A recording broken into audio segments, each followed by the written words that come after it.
What's going on, guys? I am back continuing the series for NBA Draft. Best team fits for this upcoming NBA Draft. Now up is the Houston Rockets. The Rockets have 2 first-round picks in this year's draft, their own, which is going to be a top 4 most likely and potentially even number 1. They do have the highest odds to get the number 1 pick. And they also have the Brooklyn Nets pick, which happens to be right outside the lottery at 17, which is definitely a solid pick. We'll start at the top, and regardless of whether they have pick 1, 2, 3, or 4, they're going to have the same big board, and they want to get one of the top 3 guys in Chet Holmgren, Paolo Banchero, and Jabari Smith. Christian Wood is likely not part of the long-term plan in Houston, and even if he was, there's still a clear top 3 in this draft, and you want to get one of those 3 guys. And I think the biggest difference between the 3 guys is what kind of offensive role they command. Paolo commands the biggest, Jabari's probably somewhere in between, and Chet commands the least. And Paolo Banchero is my number 1 guy for the Rockets because I think they have the space for a guy to be a potential number 1 option down the line. Paolo's got the highest floor of any of those top prospects, and honestly any prospect in the entire class. A really polished scoring game, patient scorer, a very underrated playmaker as well, which the Rockets could definitely use.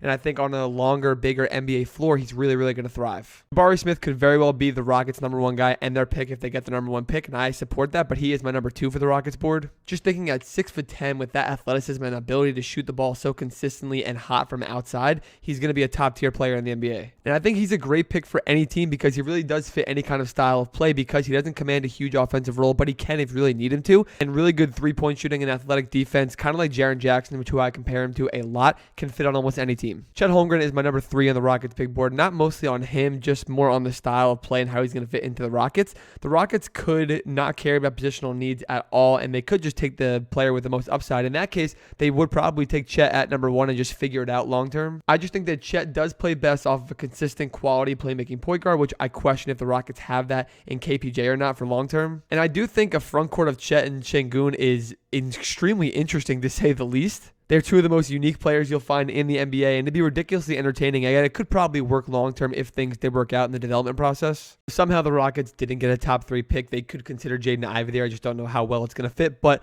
like the Chet pick, that would kind of be just amassing the talent as best you can because you are in a long-term rebuild and you'll figure it out. But I also wouldn't hate them considering a guy like Benedict Mathurin or Shaedon Sharpe at pick 4 or 5 if they fell there. The Rockets also have the number 17 pick from the Brooklyn Nets, and we're going to assume for this case that they do get one of Paolo, Jabari, or Chet to help their front court. And whether KPJ is in the long-term plans or not as a point guard, shooting guard, guard rotation, whatever it is, I think going after a playmaker at 17 makes a lot of sense to, 1, pair with who you got with your first pick, and also just add to your rotation. You're not drafting a starter at pick number 17 for day 1. Maybe long-term he can blossom into that, but it's good to have another guy into the rotation to play behind KPJ or potentially take over, whatever that might be. Of those playmakers, Dyson Daniels has to be number 1. I think he's more of a dream scenario because I don't know if there's a world where he drops past the lottery and even outside the top 10. But if he was available, the Rockets would sprint to the podium. He'd be the biggest steal of the draft, in my opinion, right away. I think he'd be a perfect fit with Jalen, Şengün, and either Apollo or Jabari. This is a dream scenario, like I mentioned, 6'8", playmaking, big guard. I think this would be great. There's also a chance that Ty Washington slips to the Rockets at 17. I wouldn't hate that at all. He's got combo guard skills, but he's a solid playmaker. He's really good in the pick and roll. We've seen him struggle throughout the college season, but I do think he's still a safe lottery level prospect, and overanalyzing some sporadic metrics and spurts throughout the season where he wasn't given the full opportunity to be the lead guard